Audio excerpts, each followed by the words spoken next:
So I just picked up a new tool here, a new chainsaw at First Crack Farm. And I thought I would do a little bit of an unboxing video and talk about why I went with the Husky 545 Mark II. We have to take down a few trees around the property, you know, maybe this winter or early in next spring. And I've got to go cut probably 3 to 5 cords a year of firewood up in the woods so we can, you know, keep the fire pit going around the house here, have wood for camping, all of that sort of thing. And I wanted to find a chainsaw that was a bit of an upgrade from my MS170, my Stihl, I don't even know how it's pronounced, but I think it's an MS170 that I've had for about 10 years. And I opted to go with the Husqvarna 545 Mark II. Now, I was tossing up between this one and I think it's the MS260 or 261 on Stihls.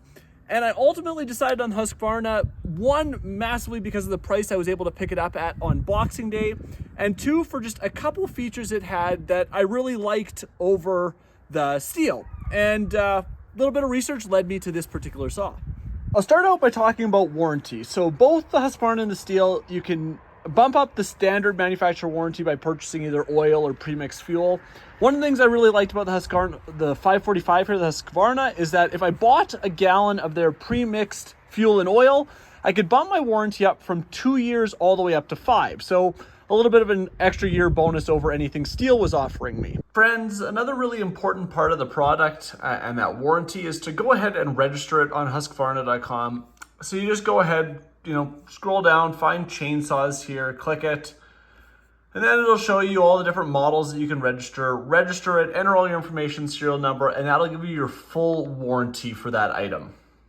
You get your standard little goodie bag with Husqvarna, some oil to create your own fuel mix, the scrench, the Torx bit, and then you also get an extra air filter in here.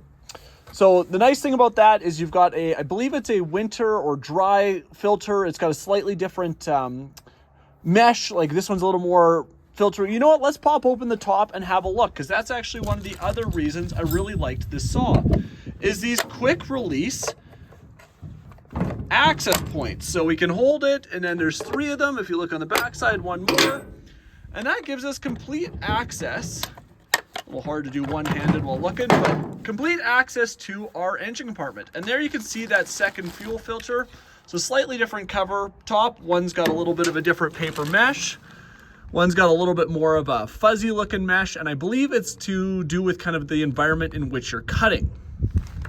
That top, then again, really easy to just plop back on. Just got to fit it through, line up your edges, and then they just snap right back into place. It's nice to be able to do that tool free if you've got to clean an air filter, check a spark plug, anything like that when you are out working. The major reason I was looking at saws in this category had largely to do with the construction and sort of a price to quality or price to benefit ratio.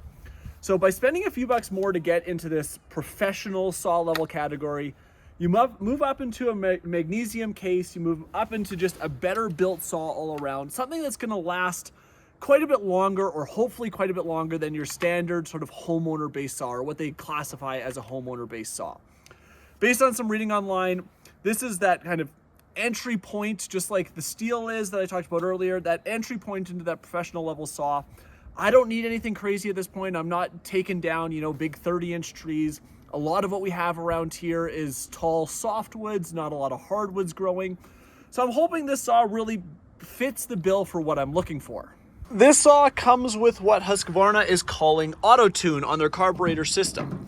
And the idea behind that is it's constantly auto-tuning itself to its environment, its condition, maybe the barometric pressure, the elevations you're working at, and dialing in that fuel to air ratio so that the saw runs in an optimal manner. Now, I know a little bit about engines. I'm a decent wrencher on different things, but it's just something that seemed really nice to have the simplicity of working in different areas. So one of the things around here is when we head up into the woods, we're actually heading up into the foothills of the Rocky Mountains. We get up in some elevation. I don't want to have to deal with tuning a carb or playing around with that if it's not running well. I really like the idea that it's just going to hopefully run smoothly and auto-tune itself as you're working.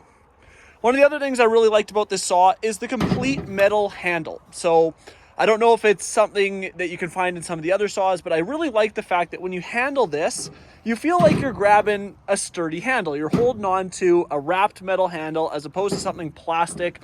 Hopefully that'll take just a little bit more beating and a little bit more durability over the long term.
Man, is this thing a sweet little saw. So both these guys, old and new, need a little bit of gas. One of the things I absolutely love about this new 545 is the easy access caps. They just got the little flip up top, and then you're able to just turn it off and fill her up.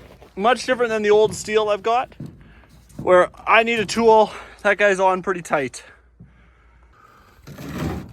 Along with the toolless access, one of the other things I like is that little fuel indicator in the back. It just helps you keep an eye on where your levels are at, you know, while you're working. Nice little feature.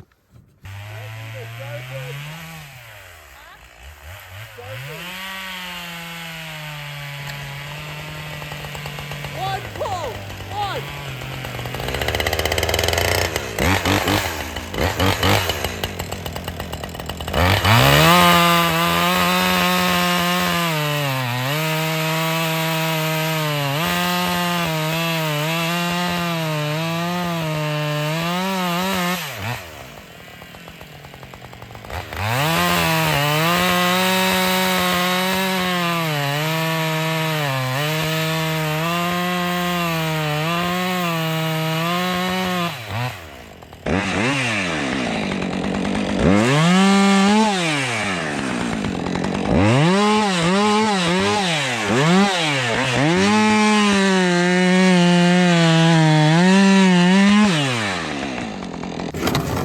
I have to say, after a couple hours of working with this guy, I'm really pleased with the overall. The sight line for felling works nicely. Easy access if you need to get in. No issues starting it up and turning it off, starting it up and keep working.